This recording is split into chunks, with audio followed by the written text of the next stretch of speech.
empezamos. ¿Pasamos? Pues dentro de las actividades relacionadas con el Día Mundial del Refugiado, de Son Refugiados, hoy tenemos también una charla sobre la guerra en Turquía, que nos va a explicar la situación Andreas, que es una persona que está muy vinculada a la ING, que ha trabajado y ha tenido contacto con muchas personas de distintos países, sobre todo resistentes a la guerra, defensores de derechos humanos que han sufrido las consecuencias de la guerra.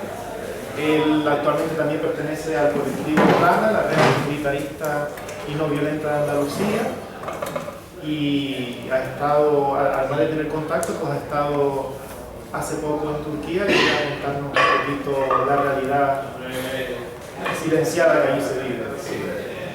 Gracias. Bueno, antes de contar mi experiencia en las regiones kurdas de Turquía, quiero explicar un poco del contexto, de la historia. Creo que es importante para entender la situación de hoy. Si tener un conocimiento un poco del contexto. Y para empezar un poco, cuando hablamos de los kurdos, las kurdas, la palabra pueblo no me gusta tanto, pero hay bastante población kurda en 4 países, la mayoría en la parte sudeste de Turquía, que son más o menos 12 millones. Dicen 18 millones, pero hay unas cifras, siempre hay variaciones. Hay una parte en el oeste de Irán. En Irak, este es muy conocido desde la guerra de Irak, la población kurda de Irak tiene casi autonomía total. Formalmente forma parte del Estado de Irak, pero hay el gobierno kurdo y estructuras autónomas.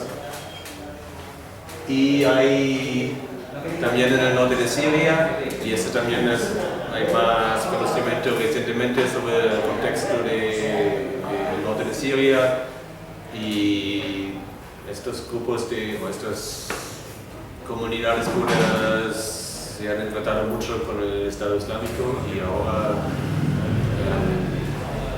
también han declarado su autonomía, casi autonomía, y reciben apoyo que es un poco raro, de Estados Unidos, de Francia y también de Rusia. Sí, están apoyando ahora de los dos lados.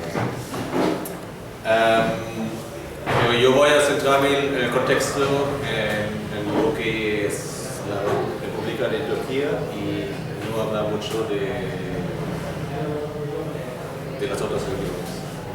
En Turquía se habla de más o menos 12 millones kurdos y kurdas, de una población total de 80 millones, es una minoría bastante relevante, y la mayoría vive en estas provincias en el suroeste del país, y como hemos estado en la frontera con Siria y el este de Irán y un poco de Irak.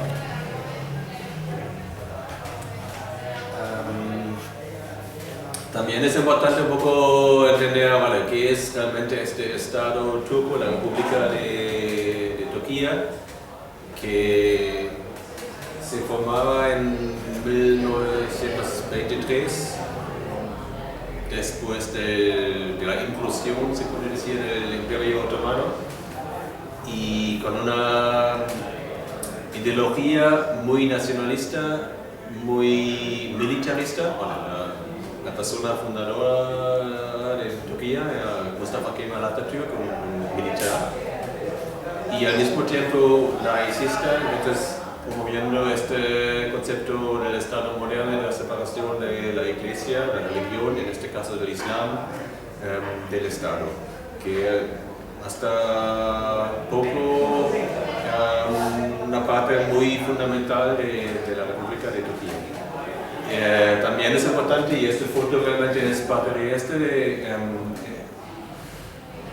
parte del proceso de la formación de la República de Turquía, era el genocidio armenio a partir de 1915, y se mataron 1,5 millones de armenios, mayoritariamente también en las regiones donde viven ahora los kurdos. Entonces, de esto todavía no se habla en Turquía. Hace 2 semanas había el Parlamento de Alemania pasaron una resolución reconociendo el genocidio de los armenios y también la población alemana en y en el momento hay un choque entre Alemania y Turquía porque no se puede decir era un genocidio, y todavía es otro tema abierto en Turquía con muchos problemas. Importante también, especialmente las religiones kurdas.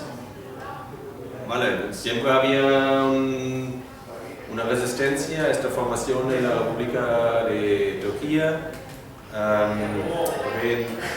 En el Imperio Otomano las regiones kurdas tenían bastante autonomía, no solamente esas regiones.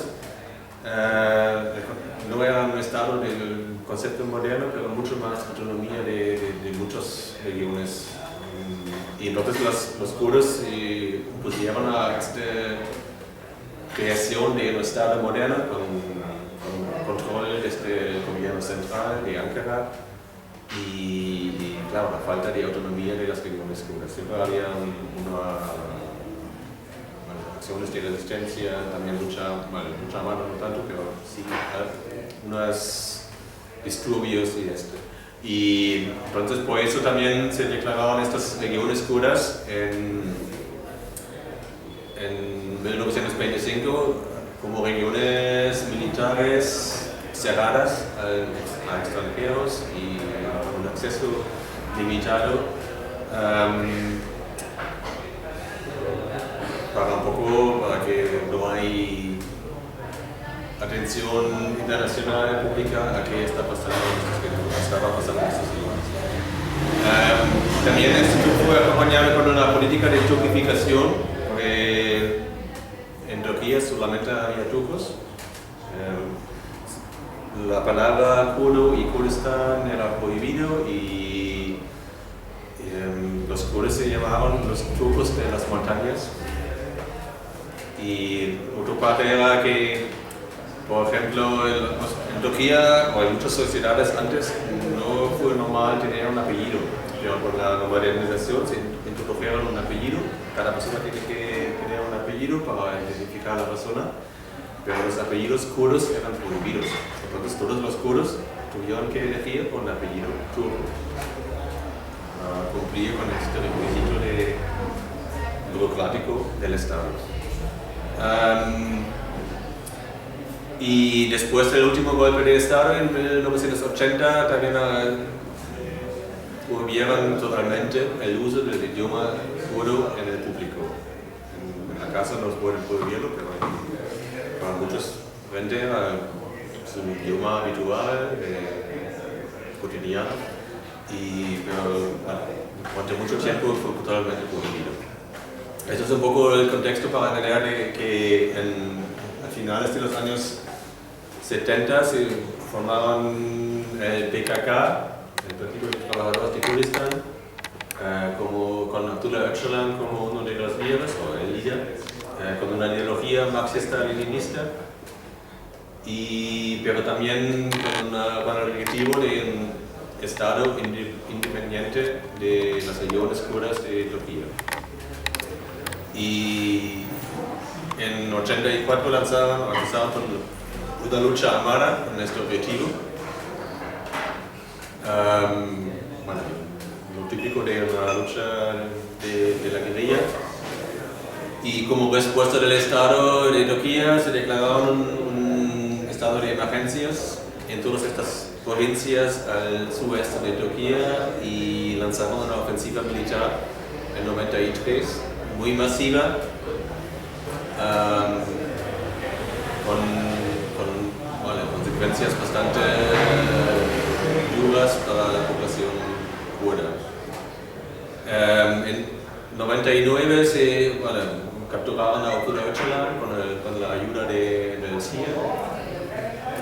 Y desde entonces Abdullah Öcalan está encarcelada en la cárcel en la isla de Imran. Y muchas veces en isolación, a veces con un poco de comunicación, pero y sigue como el líder del PKK. También es oficialmente, él es el líder del PKK. La guerra de los años 90 es muy importante porque cuando nosotros estuvimos en Diyarbakir, insiste, mucha gente nos hablaba de ahora es peor que en los años 90. Entonces la experiencia de la gente de los años 90, de esta fase de la lucha armada, todavía es muy presente. Y una de las estrategias del Estado era la creación de una fuerza paramilitar, los guardias del pueblo, en los pueblos, en el campo, y formalmente voluntario, pero en la práctica había mucha presión de la policía o de los militares. Tú vas a alistarte a las guardias del pueblo, y si no, tienes que irte. Y mucha gente se fue a las ciudades para no entrar en los guardias del pueblo, y si entraban, el problema era claro, en este punto, desde entonces eran objetivos del PKK, eran parte del enemigo, entonces era una situación bastante complicada para mucha gente que hacía en esta polarización entre el Estado de Turquía y el PKK. Este aspecto también, las operaciones militares, muchas veces llegaban los militares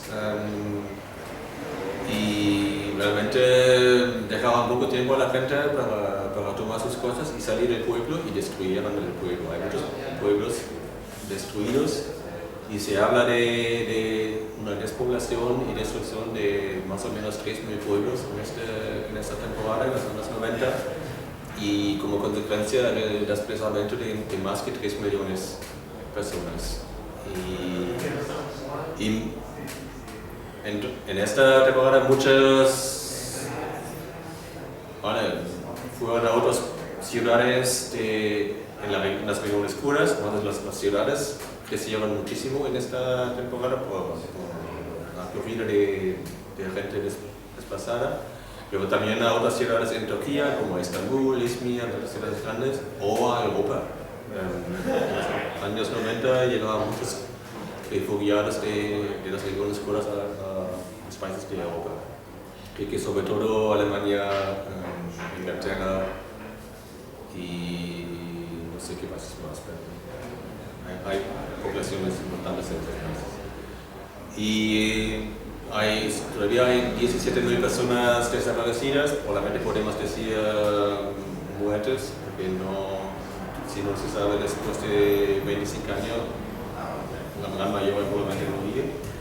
Y se encarcelaban más que 100.000 personas.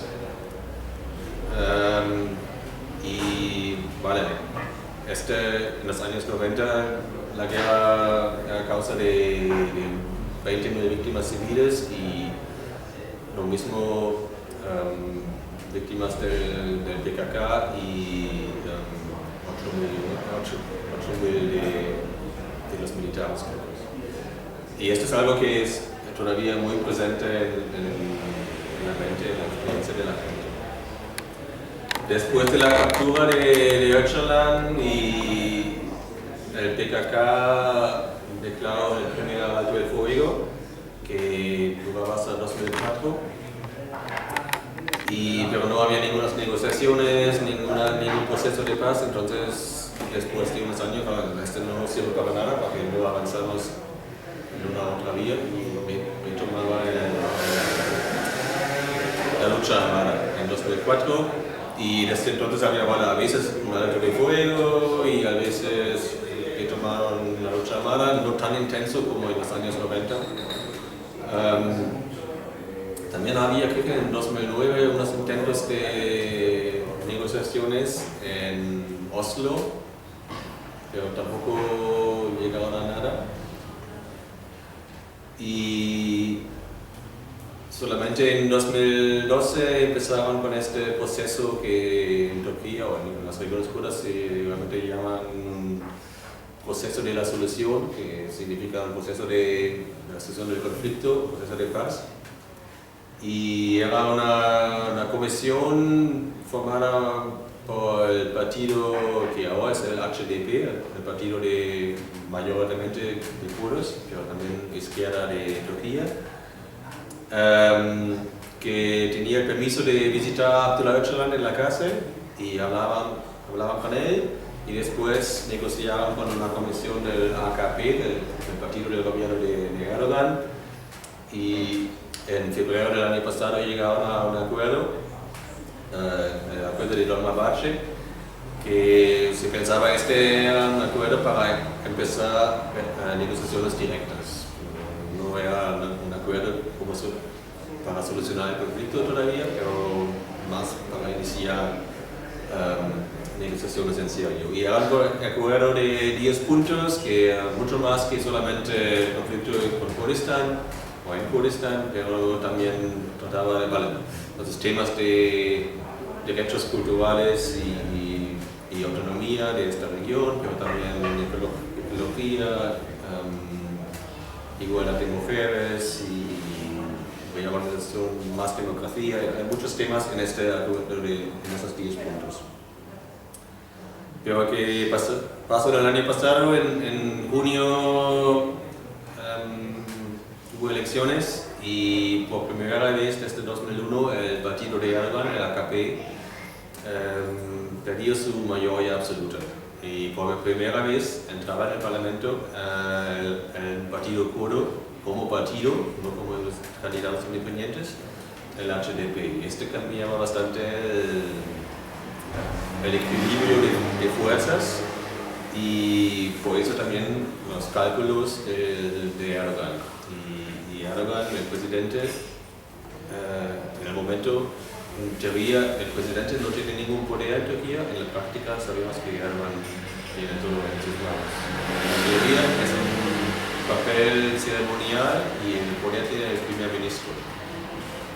Ese quieren cambiar, ese es uno de los problemas. Y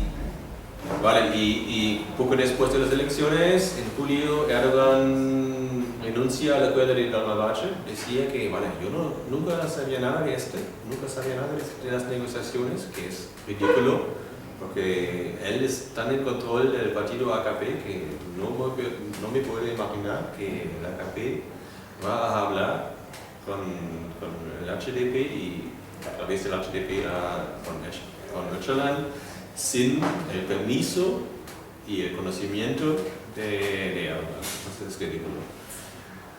Y empezaron a lanzar unos ataques a posiciones del PKK, tanto en Irak como en Siria como en Turquía. Y el 23 de julio, como consecuencia, también el PKK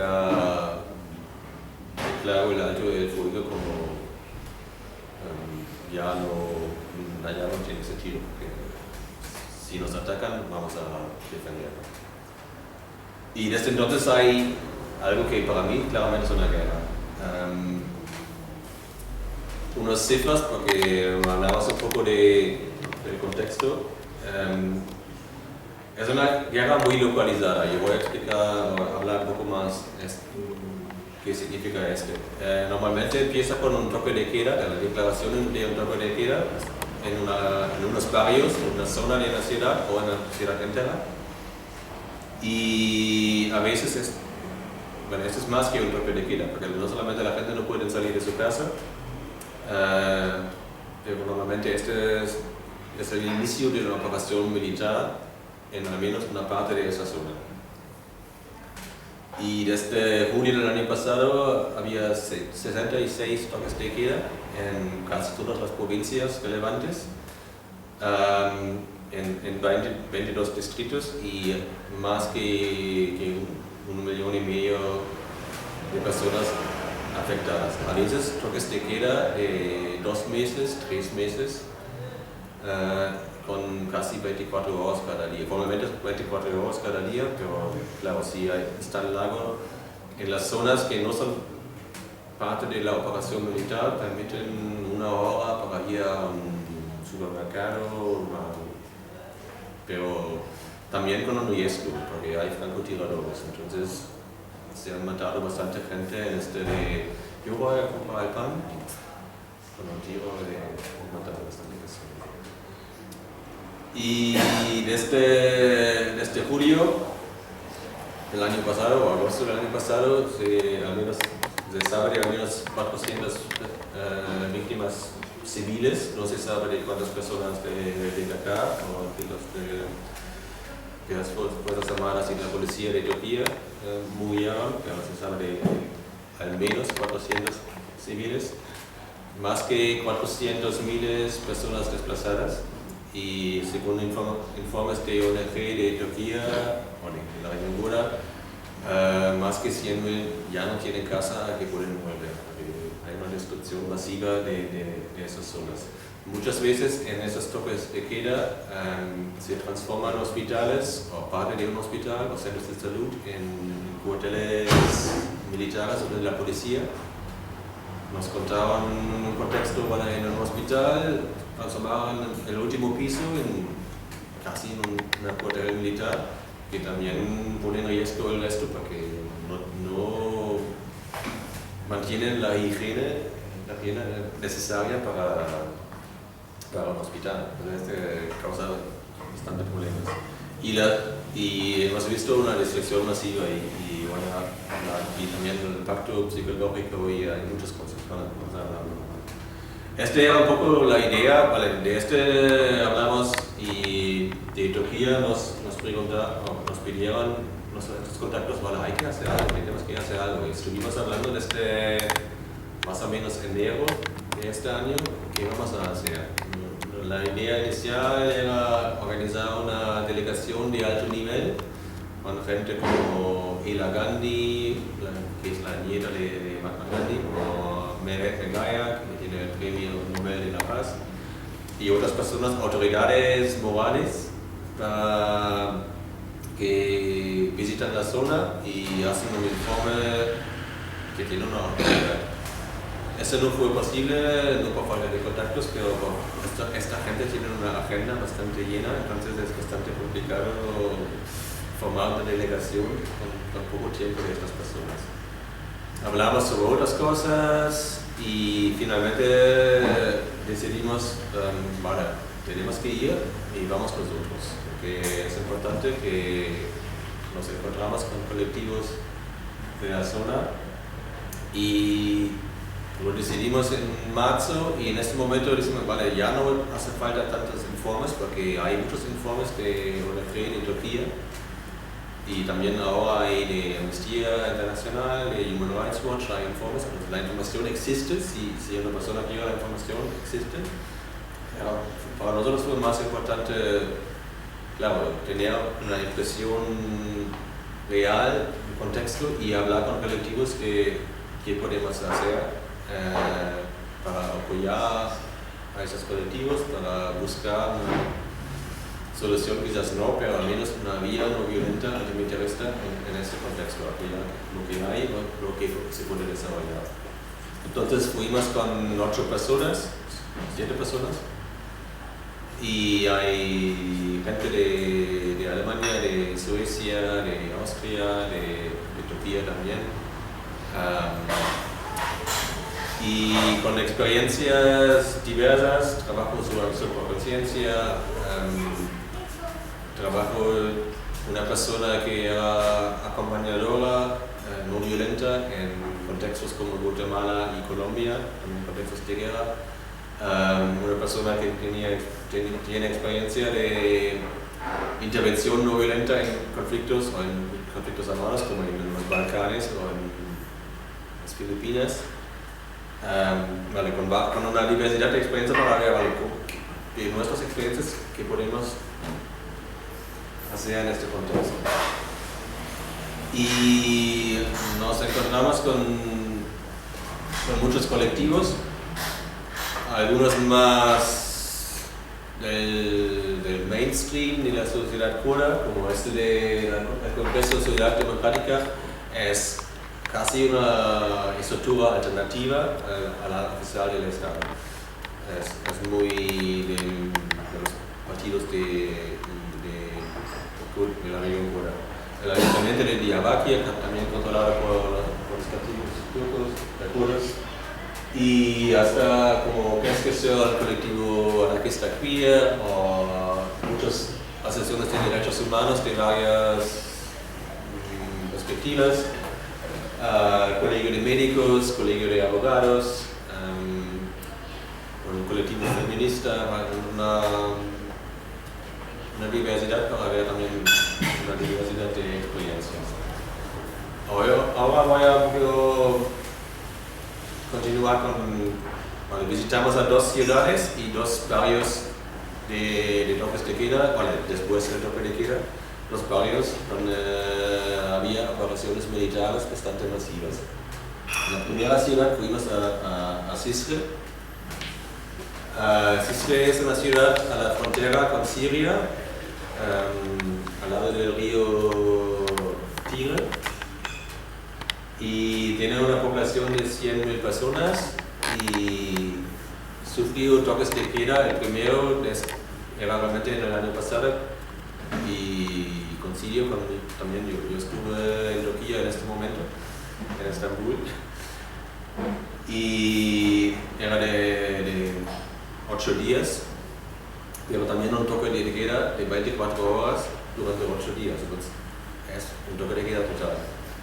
Y el segundo, mucho más serio, desde el 13 de diciembre del año pasado hasta el 1 de marzo de este año. Un toque de queda de 79 días.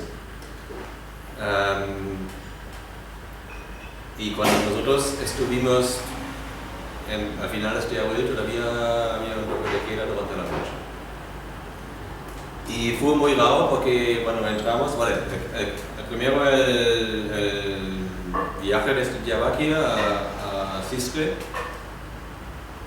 tuvimos que tomar un poco un desvío porque la ruta más directa no fue posible tomar porque hay 2 ciudades en esta ruta donde había un toque de queda en este momento, entonces no se pudo pasar por esta ruta. Y además a la entrada de Cizre todavía hay un punto de control de la policía y controlan cada coche y también a nosotros, controlaban los papeles y todo. Y hay realmente la impresión de es todavía una zona un poco ocupada. Pero cuando entras, al primero no ves nada, o casi nada. Se puede ver un poco, aquí hay unos tiros de turbo, aquí hay un poco, pero no se ve tanto. Y hablamos, primero nos reunimos con la Fundación de Derechos Humanos, que nos contaron todavía en el momento tienen una nueva oficina, porque su oficina de antes era una de las zonas ahora bastante destruidas. Y cuando entraron en su oficina,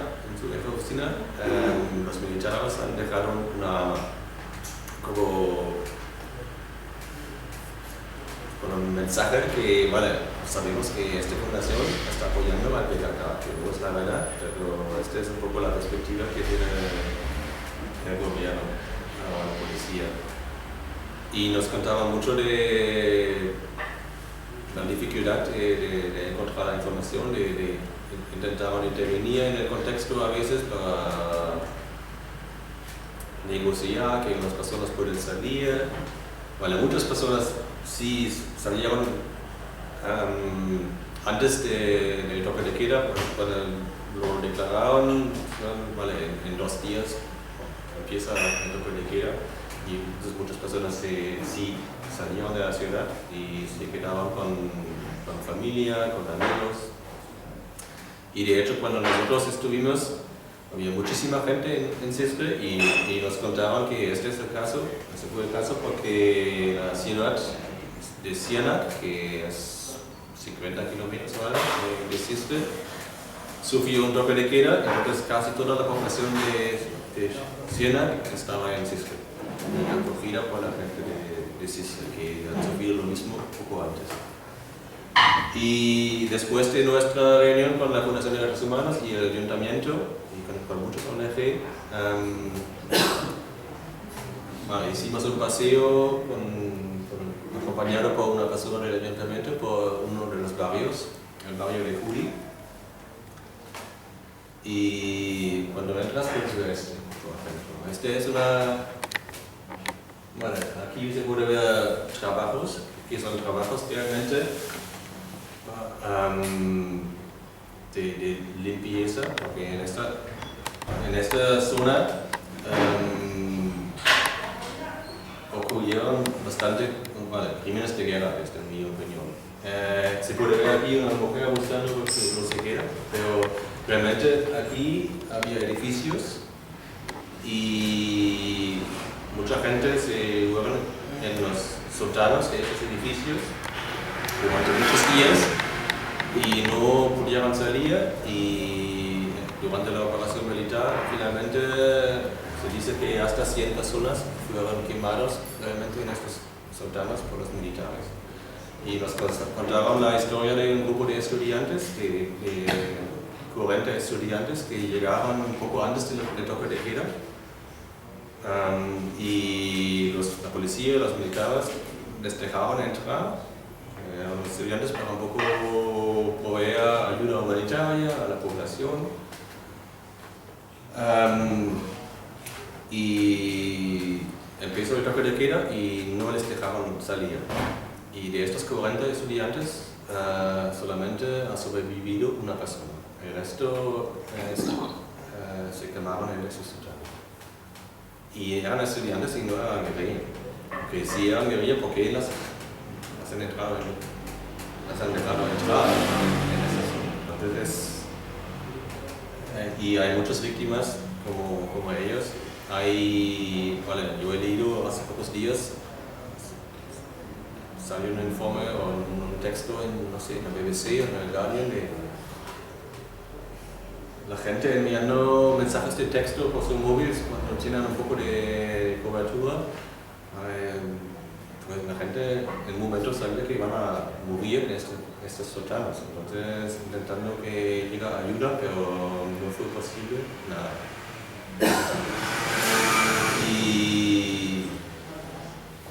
Y eso es solamente este es lo peor de todo lo que hemos oído, son estos 3 sótanos, y es una historia horrible. Y muy pronto llegaron ellos, la policía, y este barrio todavía es un barrio ocupado. Y controlaban nuestros papeles de nuevo y dejaban muy claro que no podemos volver a esta zona de los sótanos, porque no quieren que hay gente que buscan si se queda algo de evidencia de los crímenes. Pero también es una presencia total de policía para la gente que han vuelto a su barrio. Realmente no se queda mucho de vivienda que es habitable, pero la gente no tiene nada otro, entonces si se puede, se vuelven a lo que se queda de su casa. Pero estos son unas de las imágenes de este barrio, que para mí es también muy claro que ese no es el resultado de la operación de la policía. Este foto podría ser de Siria o de otra guerra, que no hay ninguna diferencia con estas fotos. Y además en lo que se queda, hay muchas veces hay pinturas de la policía. Esta es una pintura de la policía, de las unidades especiales de la policía. Podría ser palabras o sentencias, frases militaristas turcas, o también muchos insultos al pueblo kurdo. También destruido muchas cosas que no era necesario, han ensuciado a veces con todo destruido, toda la ropa, todas las cosas en toda la habitación, la casa, totalmente innecesario. Y claro, también había gente, hay que decir que también había gente de jóvenes kurdos con armas, pero es un contexto de una guerra muy asimétrica, con unos jóvenes con poco entrenamiento con armas y las Fuerzas Armadas y la policía vivía con todo su poder. Y por ejemplo en Cispe hay una montaña al lado, y hay una cuartela en otra montaña y posicionaban artillería y tanques en estas montañas para tirar desde las montañas a este barrio y otros dos barrios. También, por ejemplo, esta persona del ayuntamiento nos contaba que intentaban sacar una víctima, una persona, un cuerpo muerto de la zona, al lado de la margen de la zona, entraban con esas personas y muy rápidamente los francotiradores empezaron a tirar, disparar y creo que murieron 2 personas más en este intento de sacar un cuerpo muerto de la zona y claramente no eran guerrilleros, solamente trataban de hacerlo digno con una persona con un cuerpo muerto. Vale, este es un poco de Cispe. También nos hablaba mucho de los niños que se quedaban con su familia, por ejemplo, de una familia que, vale, hay que cuidarse, no moverse muy cerca de la ventana, a sus niños, vale, aquí hay una alfombra, os quedáis en la alfombra y no sales de la alfombra, y después del toque de queda, los niños no quisieran salir de la alfombra porque tenían un miedo y todavía no sabemos el impacto psicológico que va a tener a largo plazo en esa sociedad. El otro barrio que visitamos es el barrio de Sur, que es un distrito de Diyarbakir. Y cuando nosotros estuvimos, Sur es realmente este barrio es un patrimonio mundial de la UNESCO, que hay un muro, tiene una historia de muchísimos años, se dice 7.000, 8.000, de esta 7 u 8 mil años no se queda nada, pero hay, por ejemplo, hay un muro, este es un muro romano, que es casi intacto de, no sé, 2.000 años, y hay muchas mezquitas, iglesias, otros edificios del patrimonio muy importantes y todo eso. Y cuando nosotros estuvimos, todavía había un toque de queda por la noche en toda la zona, y en toda esta zona no pudimos entrar, porque en cada entrada a esta zona había recargas de la policía hasta 4 metros para que no se pudiera ver nada que está pasando detrás. Y con policía, con fusiles en frente y una zona totalmente que pasaba totalmente desconocida. Nosotros paseábamos por, aquí también había policía, aquí había barreras de policía, aquí había mucha policía. Y vale, paseamos por aquí, por la calle principal, que sí fue posible pasear hace poco, porque el toque de queda en esa zona se levantaban realmente unas semanas antes, no mucho. Y hablamos con unos vendedores que no tienen mucho a vender, porque no hay muchos turistas, no hay muchas personas. Y también nos contaban que en este momento, al final de abril, se sacaron cada día 2 o 3 cuerpos muertos de esta zona y no se sabía de dónde vinieron, porque también nos contaban los ONG, los derechos humanos, que pasa es que se detienen una persona en un lugar, se trasladan a esa zona y se matan. Y una madre, ha contado esta historia a la Asociación de Derechos Humanos que mi hijo no estaba ni cerca de esta zona. Pero después su cuerpo fue encontrado en esa zona. Y estas fotos no hemos tomado nosotros porque no pudimos entrar. Estas son de una ONG de derechos humanos. Y no sé cómo han sacado estas fotos, probablemente unas personas se han quedado en la zona. Este es el espacio de la mezquita y entraron con armas pesadas. Este es en esa zona, en una operación militar y una guerra muy asimétrica. Y por eso se puede entender la descripción. Si entran con esas armas en una zona normalmente con calles tan estrechas, también tienen que abrir las calles para entrar con esos tanques. Eso también. Y por ejemplo, cuando hablamos con el ayuntamiento nos contaban, primero el gobernador, el representante del Estado de Turquía, mandó que el ayuntamiento baja el flujo del agua a la zona. Y el ayuntamiento dijo, no podemos cerrar el agua porque si hay gente necesita agua, no podemos hacer esto. El ayuntamiento estaba intentando resistir y apoyar un poco, mantener unos servicios básicos que tampoco fue fácil porque muchas veces no pudieron entrar, no pudieron entrar.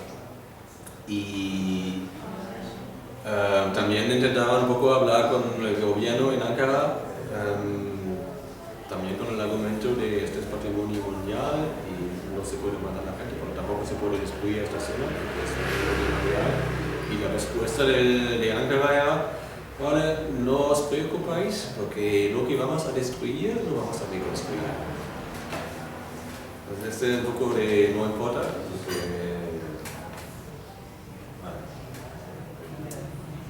Y este es otro. Es claro, si se utilizan armas tan pesadas en esta zona, tienen que causar tanta destrucción y no sabemos cuántas víctimas.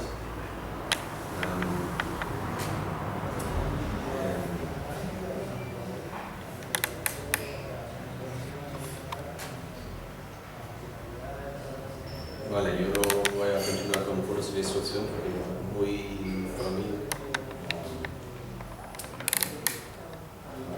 causa un poco de resignación, no se puede hacer nada. Pero otro contexto ahora es que hablamos de claro que van a hacer, pero que pasa en muchas zonas del toque de queda después del fin de la operación militar. En Sur es muy importante, llegan las expropiaciones. Este mapa muestra en azul las propiedades en la zona que antes ya eran propiedad del Estado de Turquía o de una empresa de vivienda del Estado de Turquía. Todo el resto, los otros 82%, se han expropiado ahora. Aplicaron un orden de expropiación en los medios de comunicación y se queda nada, absolutamente nada en esta zona que es propiedad privada o del ayuntamiento. Dentro de esas propiedades expropiadas hay propiedades del ayuntamiento, hay mezquitas, hay iglesias y muchas propiedades privadas. Pero todo se están expropiando hay una nueva ley que dice por razones de seguridad se puede expropiar todo y el orden no dice nada de razones, realmente nada específico que sí quieren expropiar 82% de las propiedades de un barrio como Cisco, donde viven 45 mil personas. No se puede encontrar zonas específicas para cada edificio, ¿no? Es una orden general y una larga lista de propiedades y todos. No es muy claro por qué, hay mucha especulación, pero alguna gente habla de un plan del gobierno de construir nuevos edificios y también para la acogida de refugiados de Siria, pero no es muy claro, pero es importante que realmente están expropiando mucho, y no solamente en Sur, pero también lo mismo está pasando en Cisco y en otras ciudades. Unos pocos fotos más, de mayo, la ciudad. Nosotros no pudimos pasar la vía directa a Cisco desde Diyarbakir porque Nusaybin es una de las ciudades en este camino y sufrió el toque de queda en este momento, y estas son fotos de bombardeos realmente. Están bombardeando algunas ciudades con aviones y no se puede luchar en contra de terroristas con aviones, ¿no?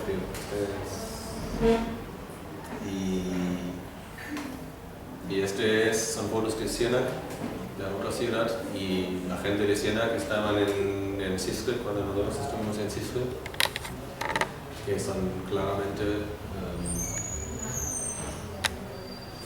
se puede entender porque la gente se va de su ciudad, no se puede vivir en este. Bueno, nuestra pregunta realmente, además de realmente ver la situación, y para mí fue que para todos de nosotros era muy intenso y muy emocionante ver pasear por estos barrios. Y claro, sí, esto se puede leer, pero no tiene el mismo impacto que verlo y hablar con la gente.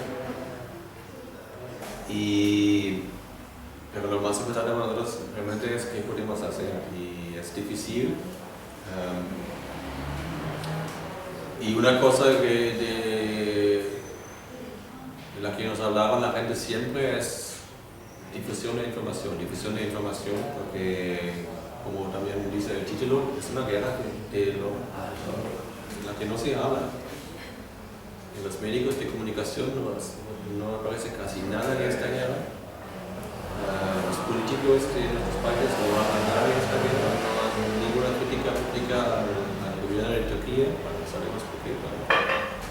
Y la esperanza de la gente en las regiones es un poco si la gente en Europa sabe qué está pasando, van a hacer algo. Quizás es demasiada esperanza, pero el primer problema es que la gente no lo sabe, y tampoco la gente en el resto de Turquía no lo sabe, porque no hay libertad de prensa en Turquía ahora. Y la gente sigue la propaganda del gobierno turco, que dice que toda la gente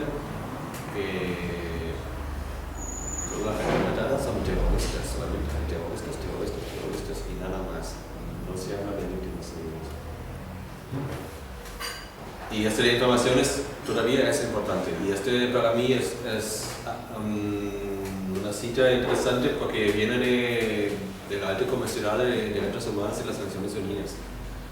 Y para un diplomático esto es muy fuerte, que dicen que primero que es muy preocupante que no zona tan grande y accesible no se puede acceder y no se sabe qué está pasando. Y habla, claro, de esclarecimiento, que para mí en la lengua diplomática es una palabra muy fuerte, que dice que realmente están ocultando algo. Y también dice que varias agencias de las Naciones Unidas pidieron enviar unos observadores o investigadores, pero no recibieron el permiso del gobierno, y eso también es importante. Y lo dice muy claro, para mí, para un diplomático, para el rey, no es nada fuerte, pero como una persona como el alto comisario de derechos humanos, creo que es muy fuerte. Nosotros obviamente interesa apoyar lo que hay de la no violencia y algunos colectivos sí nos hablaban de la no violencia. Cuando nos reunimos con el colectivo de objetores por conciencia y al mismo tiempo de ecologistas y queer, que es que sea un colectivo anarquista queer, nos hablaron de una acción que ya tenían previsto para el 15 de mayo, el Día Internacional de Objetos por Conciencia.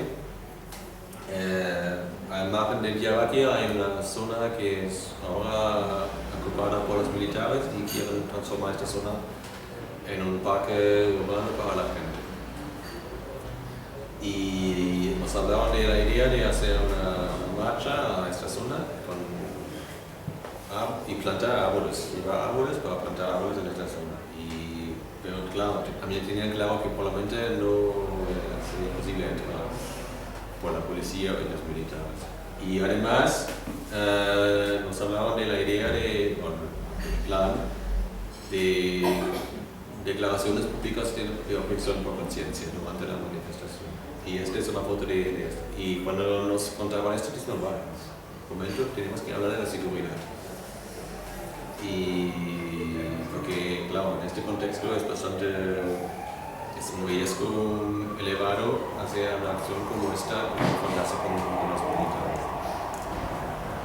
Finalmente no pasaba nada, pero hablamos antes para tener comunicación continua durante la acción y en el caso de lo que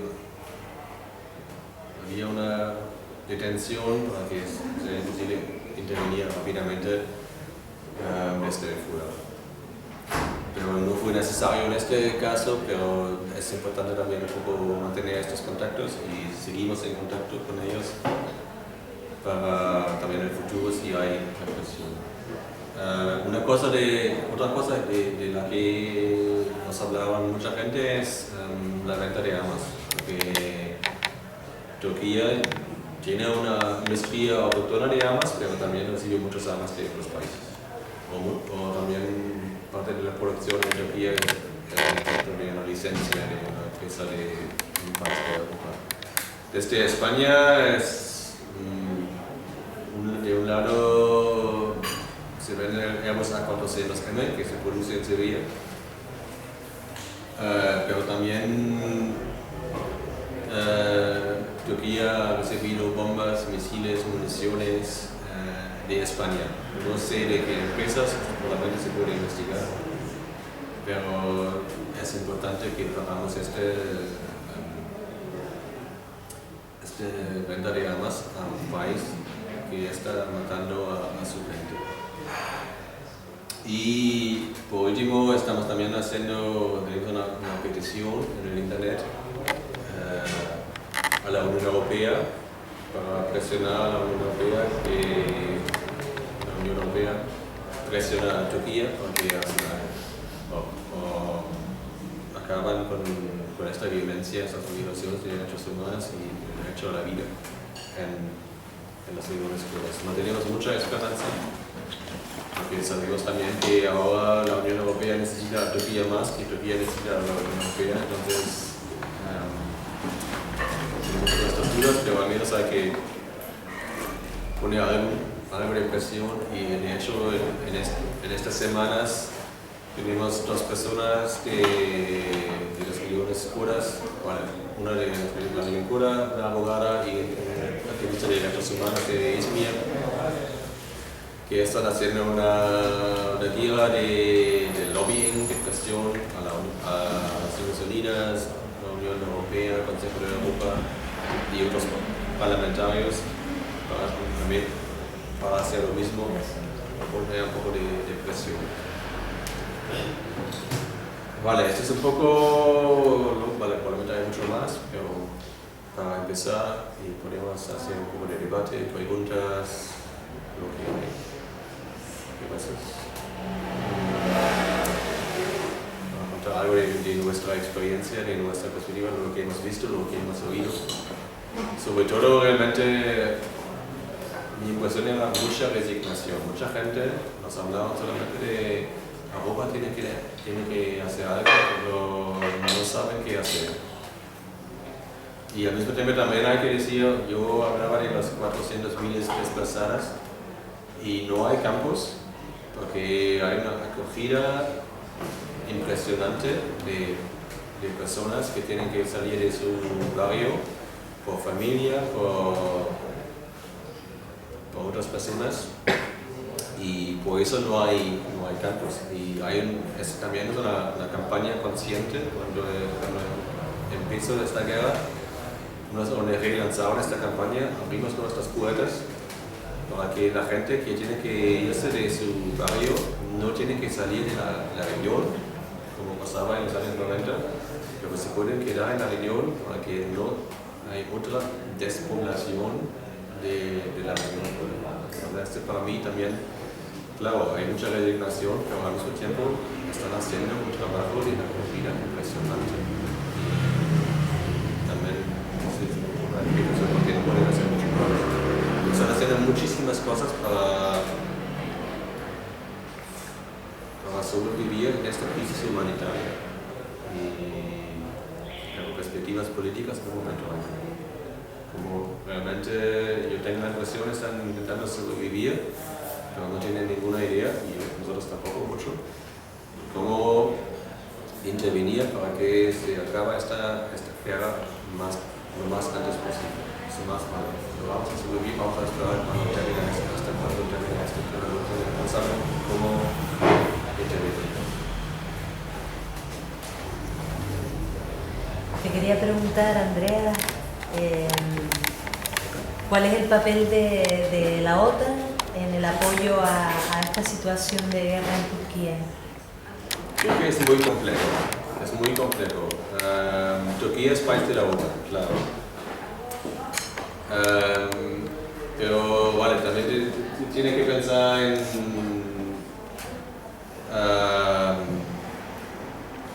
en toda la región, porque también hay los kurdos de Siria, hay Irak, y por ejemplo Estados Unidos está apoyando a los kurdos en Siria y en Irak. Para el gobierno de Turquía, los kurdos de Siria son terroristas como el PKK, y para Turquía son lo mismo. Yo creo que la OTAN no tiene ningún papel especial, pero sí que al menos Estados Unidos ha dado, porque es interesante que realmente en la misma fecha que Turquía empezaba a bombardear el PKK, es la misma fecha en la que oficialmente empezaban a bombardear las posiciones del Estado Islámico. Pero el Estado Islámico bombardeaban 1 o 2 veces el PKK y los kurdos de Siria mucho más. Y creo que hay un acuerdo, y poco antes permitieron a Estados Unidos a utilizar la base de Incirlik en Turquía para la guerra contra el Estado Islámico en Siria y Irak. Y creo que hay un acuerdo que más o menos dice, ¿vale? Participamos en la guerra con el Estado Islámico, al menos oficialmente, en la práctica no. Y permitimos el uso de nuestras bases a Estados Unidos, pero Estados Unidos no va a criticar que estamos haciendo en nuestro país. Este es un poco como yo lo veo.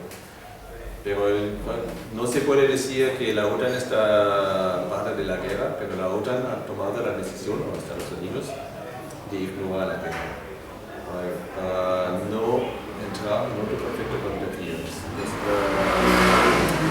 Las relaciones son ya bastante tensas, porque los intereses de Estados Unidos al menos y Turquía en Siria son distintos. Tampoco son paralelos, y los grupos que Turquía apoya en Siria y que Estados Unidos apoya en Siria son distintos. De hecho, se dice que Turquía es uno de los principales apoyos del Estado Islámico. Sí, se dice y hay un apoyo, creo que también hay que La exportación del cuidarse. petróleo del Estado Islámico sale por Turquía. Sí, pero también es un poco más complejo eso. No, es que- Y hay que cuidarse porque mucha de la información que sale solamente se puede encontrar la información en los canales de propaganda de Rusia y hay que cuidarse de mucha información. Es claro que había un apoyo al Estado Islámico, solamente en el contexto de Kobane hace unos años. Y que también es cierto que Turquía está apoyando oficialmente a grupos de la oposición de Siria que son bastante islamistas. Y algunos muy cerca a Al-Qaeda. Y a veces los grupos también cambian su posición entonces claro, tienen una otra política y los grupos que sí, están apoyando oficialmente a grupos que son aliados de Al-Qaeda, pero de Estados Unidos oficialmente no, pero no se sabe y también los grupos de ambos no son claros. Y el petróleo es otra cosa, pero ISIS, Estado Islámico, no vende el petróleo a Turquía. ISIS vende el petróleo a vendedores desde el pozo y a ISIS no importa a dónde llega este petróleo. Entonces, no se puede decir que Turquía compra el petróleo de ISIS, pero tampoco hace nada para pagar este contrabando de petróleo. Es cierto.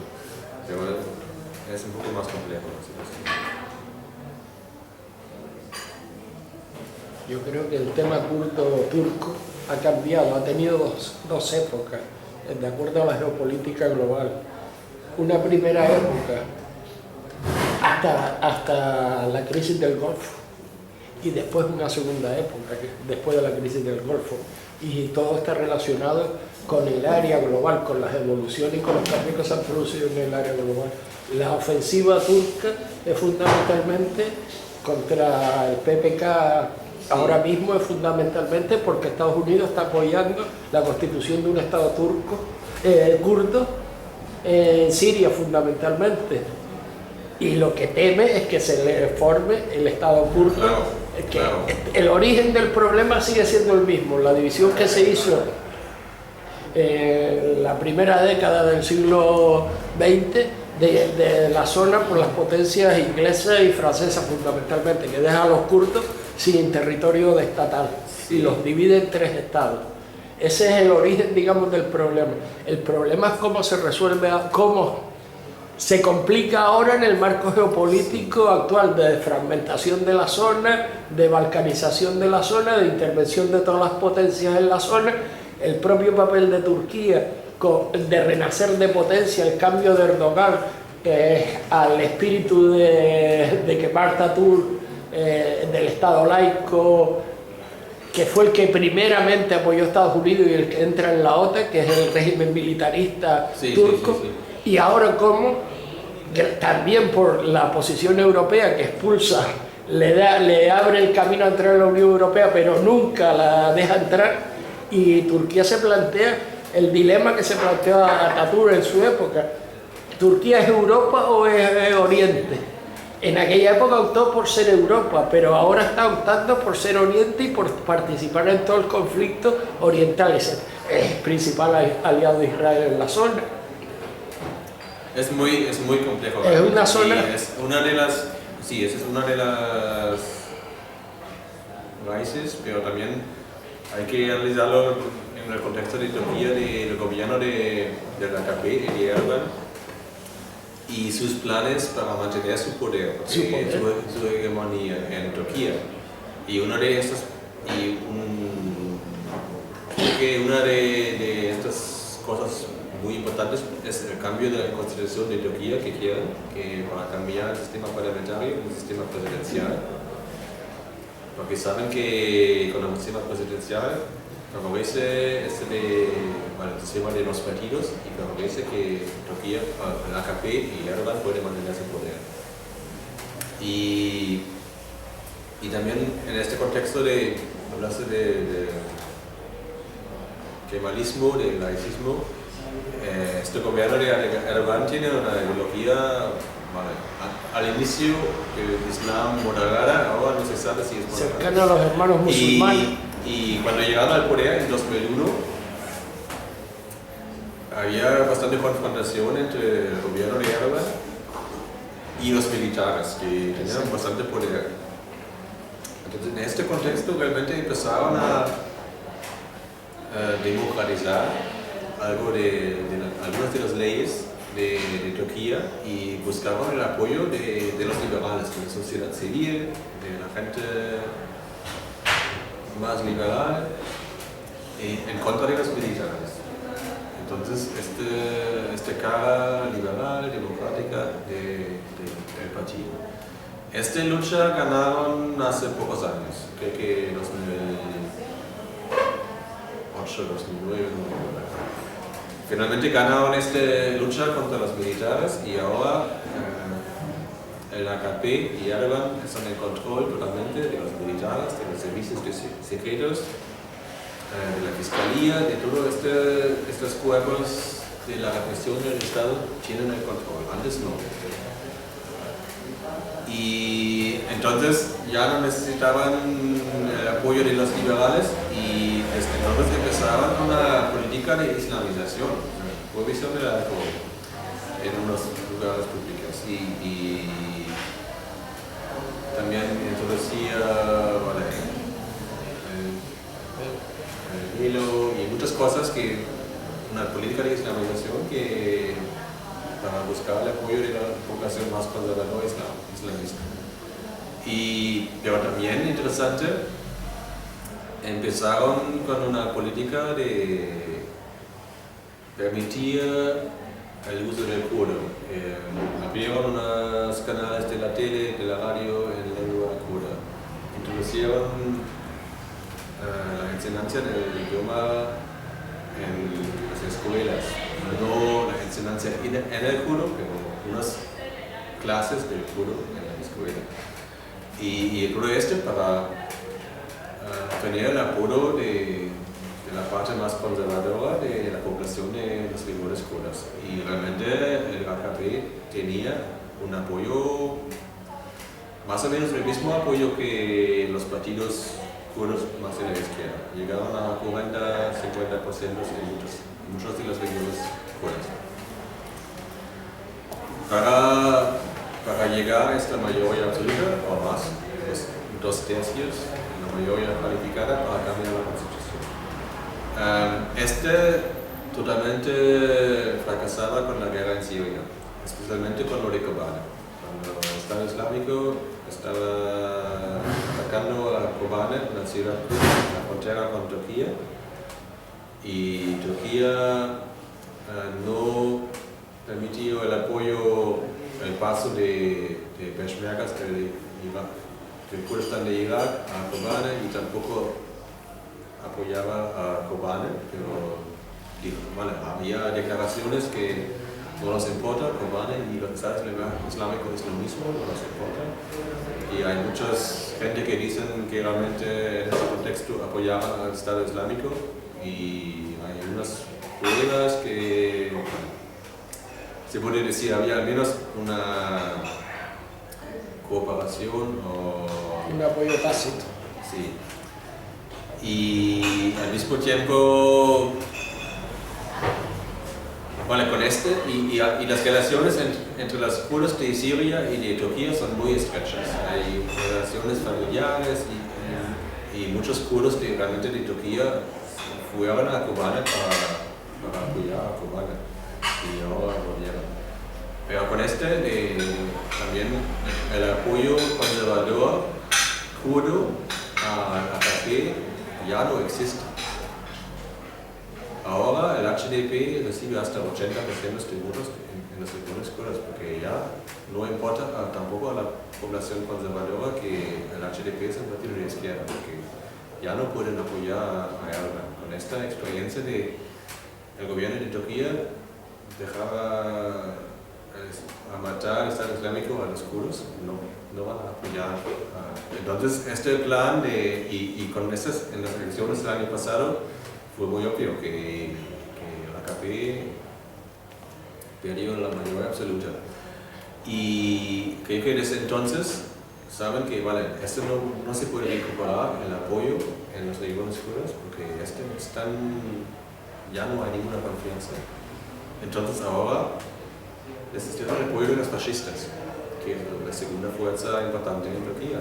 Y esto significa, bueno, ahora matar a los kurdos y lugar el apoyo fascista o el voto fascista al AKP para que puedan implementar su plan de cambio de constitución y mantener su hegemonía. Entonces, es un cambio brutal, pero eso para mí es la única explicación porque desde un día al otro hacen este cambio tan brutal.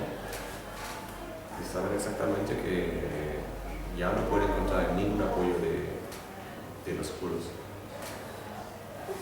Y eso es solamente Turquía, no tiene nada que ver con el resto, pero es importante también tener esto. No todo es geopolítica, en este caso realmente es mantener la hegemonía del AKP en el estado de Turquía.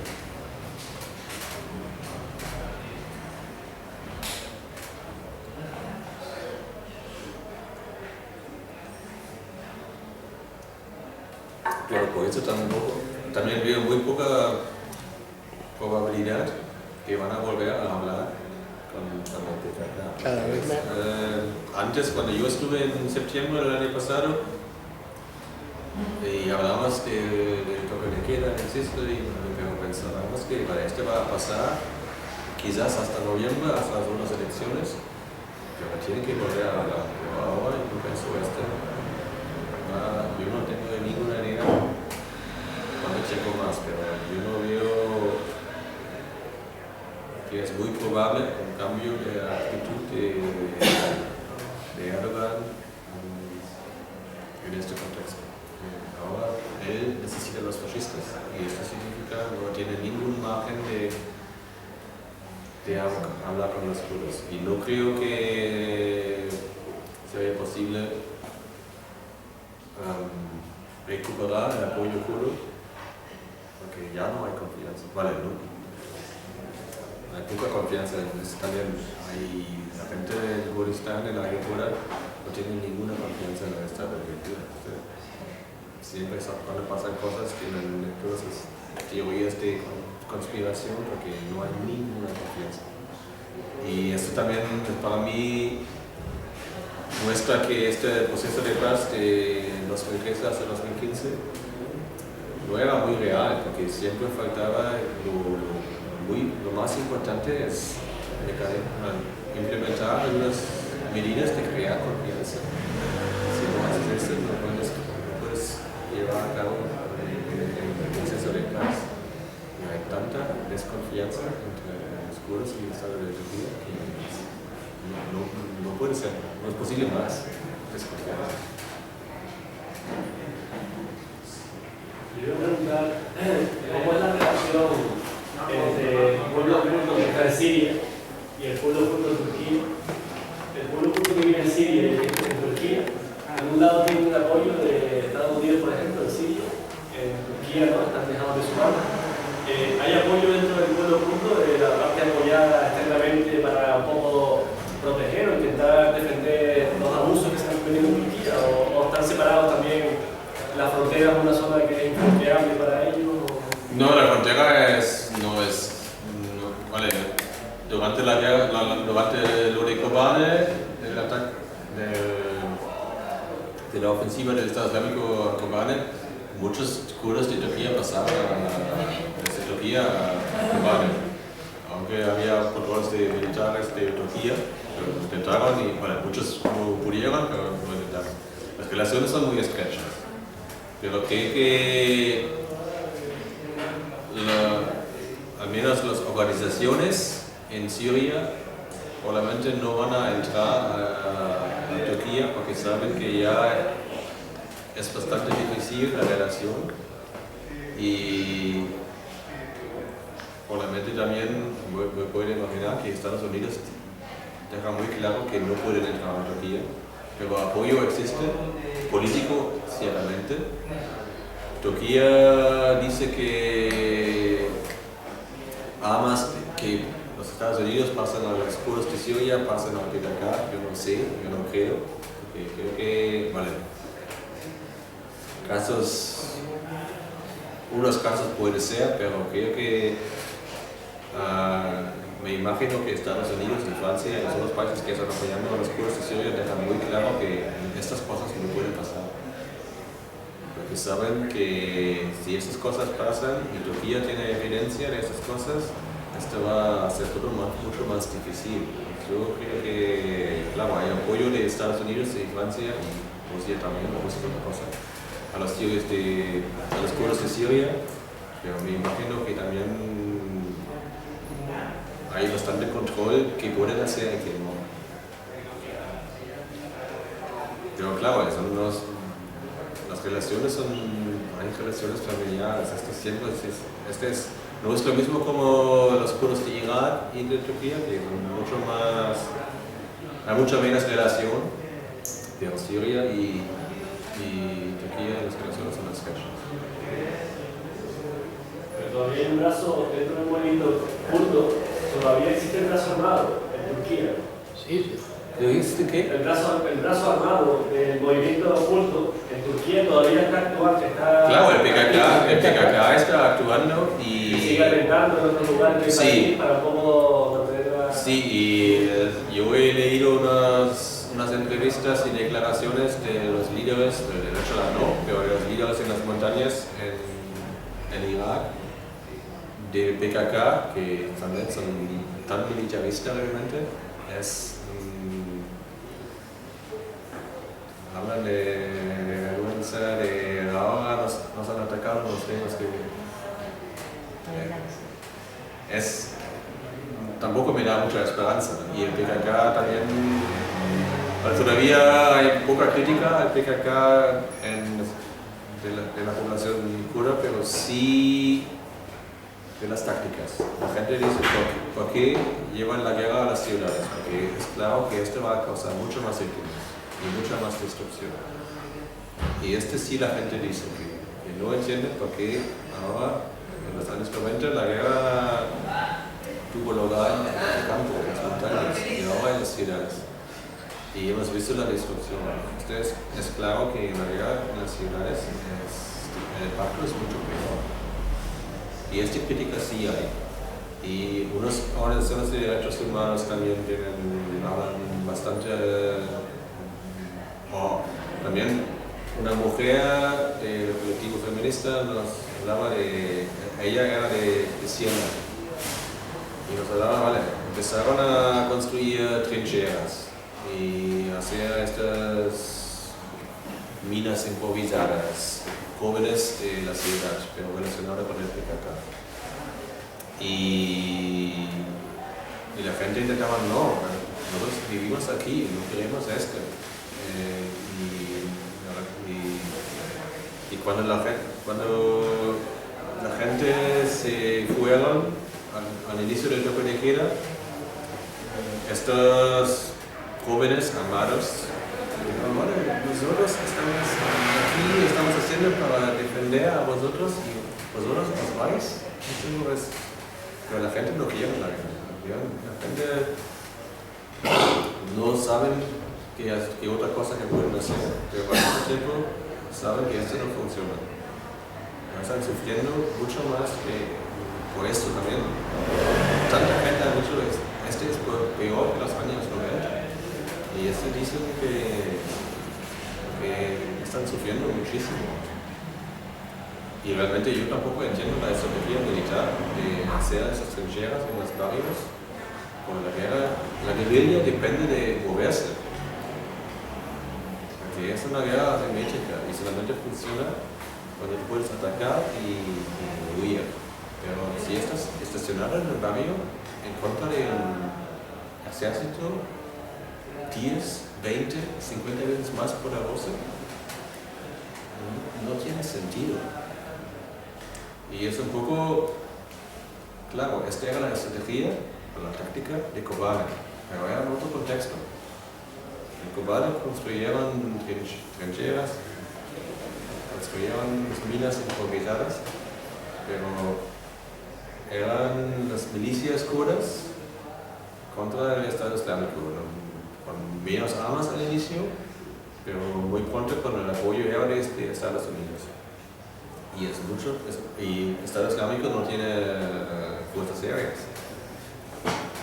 Y trasladaban a las playas en Turquía, y eso no puede funcionar. Yo no entiendo con qué objetivo han hecho esto. Lo único que me puede imaginar es, pasamos una crisis humanitaria, la Unión Europea va a hacer algo, como en los años 90. Porque en los años 90 bajaba la intensidad del conflicto por la intervención de la Unión Europea. Pero esto no funciona. Si esta era la idea, no han analizado bien el contexto geopolítico. Y entonces yo no entiendo por qué están haciendo, por qué esta estrategia. Yo no entiendo nada. El tema de los refugiados y la utilización de Turquía del tema de los refugiados, de la creación de la propia crisis de los refugiados, el papel que juega Turquía en la creación de esa crisis de los refugiados de la Unión Europea, es ponerle a Europa, aquí el que mando soy yo, y de lo mío interno no se habla. No, es claro, si han visto ya el año pasado cerraron este canal este grupo de medios de oposición, no de la izquierda, más de conservador, pero bastante crítico. Y la Unión Europea ha dicho una palabra un poco, no nos gusta tanto, pero realmente muy suave. Entonces, saben bien que pueden hacer que quieran, por eso Turquía ya no necesita la Unión Europea. Ese es el tema. Ya no lo necesita todo. A la Unión Europea. A la Unión Europea, por ejemplo. A la Unión Europea necesita la Turquía. Una relación dependiente por parte de la Unión Europea. ¿No? Y la opción que ha tomado Turquía, vista que la Unión Europea no me acepta, yo opto por la opción asiática de la Turquía, que tiene su tradición en todo el Oriente Medio, en toda Asia Central. Y entonces ha optado por esa opción euroasiática, cuando estaba optando, que era la política del Estado laico de Atatürk, que era la integración en Europa. Las negociaciones de la Unión Europea, y fundamentalmente por la vía Alemania, siempre le he dicho, sí, tú entras a Europa, pero más tarde, tú entras a Europa, pero más tarde. Siempre lo he ido aplazando, a pesar de ser uno de los elementos centrales de la política de la OTAN, más incluso que Grecia. Pero Grecia entra en la Unión Europea y a Turquía nunca le han permitido la entrada, sino siempre se la han retrasado y poniéndole condiciones que a otros países en las mismas condiciones se las han aceptado. Entonces esa sensación ha creado un nuevo nacionalismo turco, que es nacionalismo religioso encima, que es la recuperación del viejo califato, del viejo imperio otomano. Y esa expansión y esa política autónoma de Turquía ha descolocado la posición, la vieja alianza de entender a Turquía como el brazo directo ejecutor de la política de Estados Unidos, que ya no lo es autónomo. De hecho tiene muy buenas relaciones con Israel. Turquía también es el final de todos los oleoductos en construcción, de salir del Mar Negro, de la nueva llegada a Europa, de oleoductos que llegan a Europa, saltándose el Centro Europa, el grifo que tiene montado Ucrania, que toda Rusia, controlado por Rusia, todos los oleoductos y la construcción de nuevos oleoductos que rodean Ucrania y entran en Europa por Turquía, Italia, todos vienen del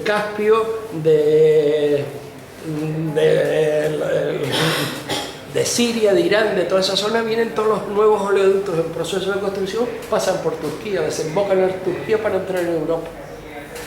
Ese es otro de los elementos que le da un poder que antes no tenía Turquía. Sí. Y algunos de esos pasan por las regiones puras. Entonces, y en tu opinión, ¿qué podría desbloquear de ser la situación actual? ¿Hay algo que tenga de tu conocimiento, aunque sea un poco utópico, pero por escuchar algo, algo tan complejo? es muy complejo. Yo realmente, vale, si hablamos de desbloquear la situación, yo no veo ninguna opción con Erdogan. Para mí es muy claro. Yo ahora no veo ninguna opción con Erdogan. No obstante, creo que es importante que también pensamos en cómo podemos ayudar a la sociedad civil en las regiones kurdas, pero también en el resto de Turquía. El contexto de derechos humanos es cada vez peor en toda Turquía.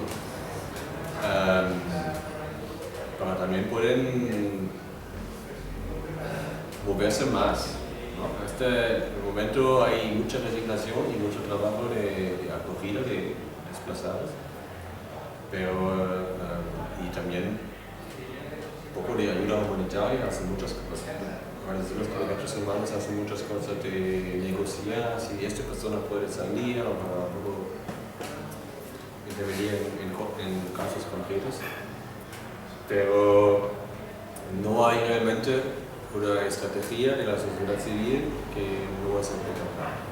Creo que en el momento ese es otro contexto. Yo no sé si también esta voluntad de PKK, también de entrar en en guerra, tiene que ver con una compatibilidad entre PKK y el HDP. La gente no lo negaba, pero yo también veo que pasaba también en Irlanda, cuando el Sinn Féin empezaba a hablar y empezaba con negociaciones, el IRA nos gusta o no. Claro, ¿quién tiene el liderazgo de la lucha? ¿Y es el grupo armado o es el partido político?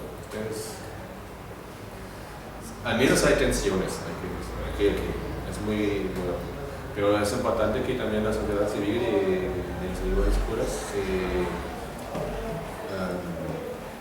se emancipa de PKK y toma una posición independiente y desarrolla sus propias perspectivas.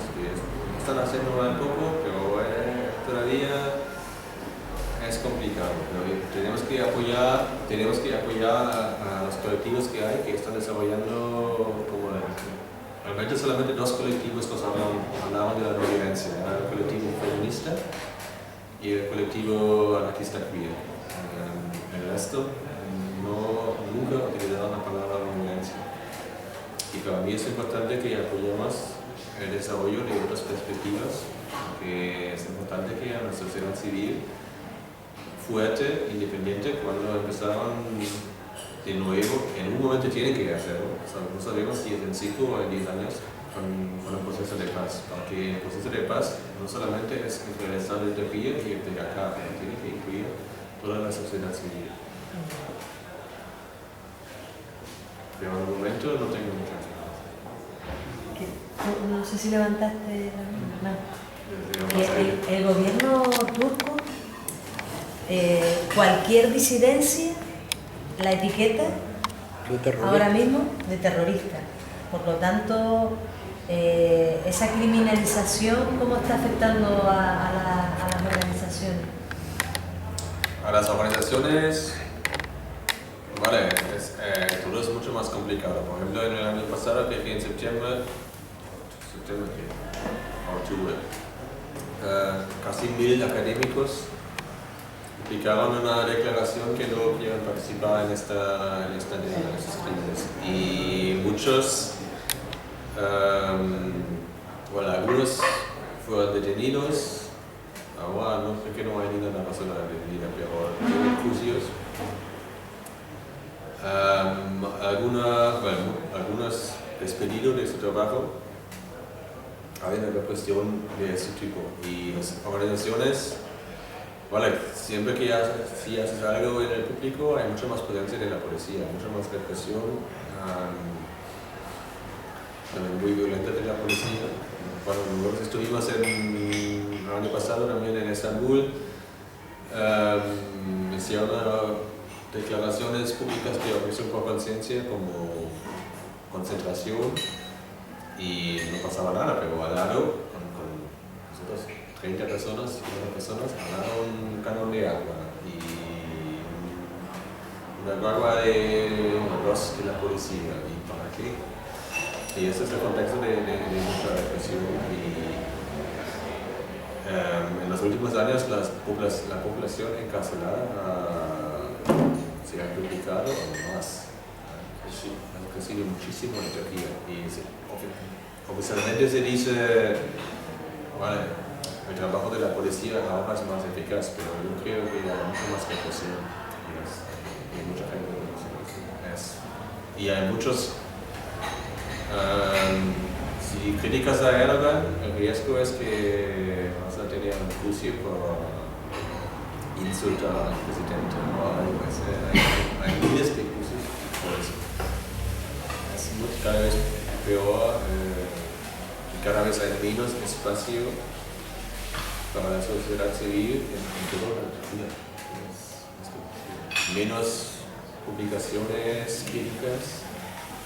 La libertad de prensa casi no existe, hay muchos juicios en contra de periodistas y Turquía es uno de los países más peligrosos para los periodistas.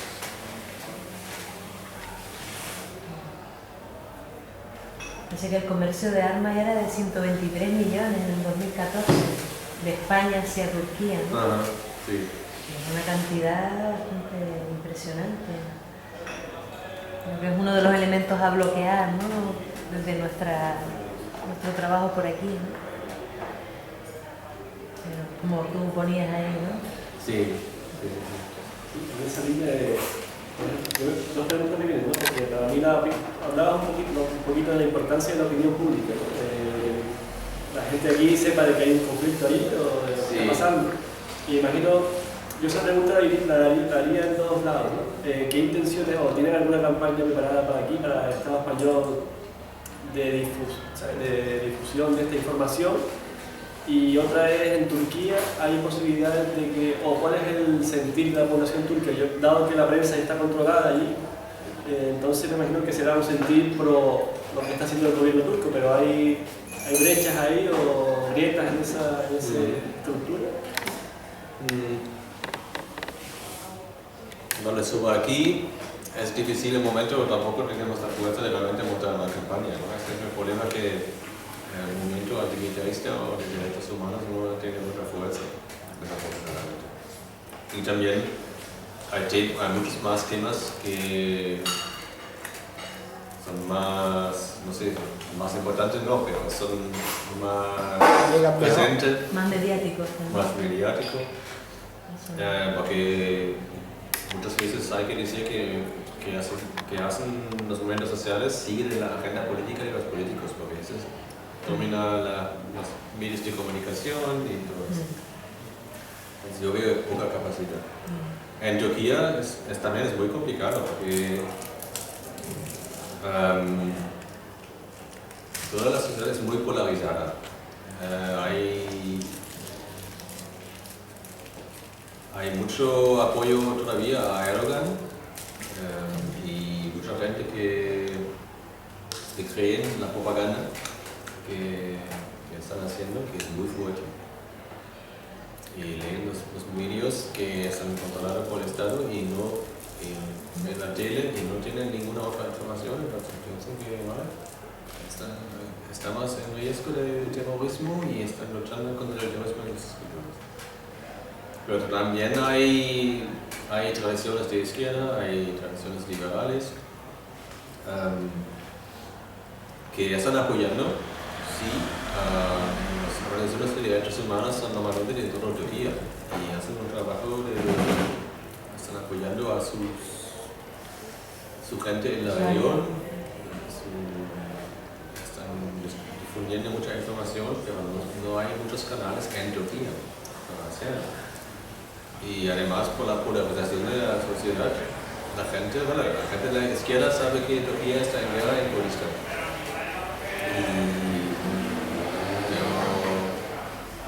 siempre pasa, desde la polarización no hay comunicación. Tú piensas y la otra persona piensa y todos piensan que saben la verdad. Es difícil salir de esto y la persona de la izquierda no puede convencer a la persona de la AKP que está pasando en las regiones kurdas es una guerra asimétrica y que están matando a la gente, que están en violaciones de derechos humanos, que no van a creer.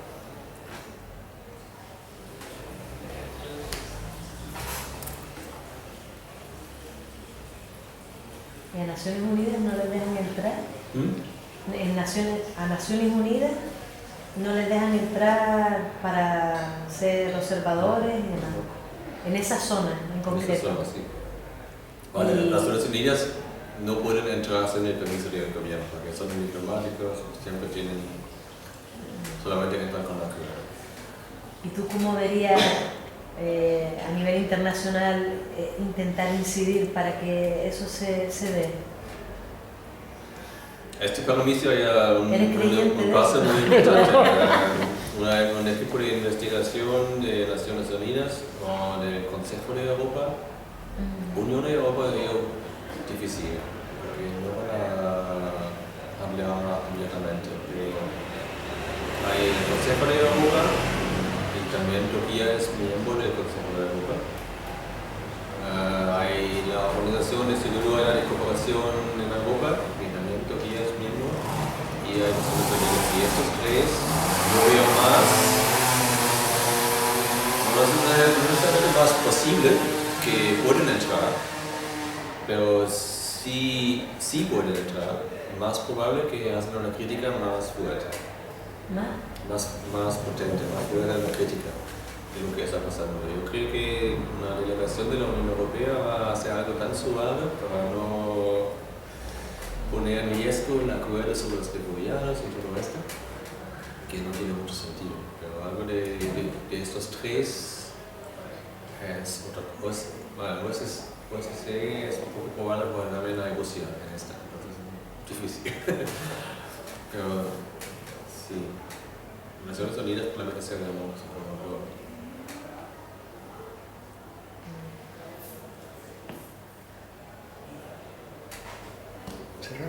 Chicos, muchas gracias.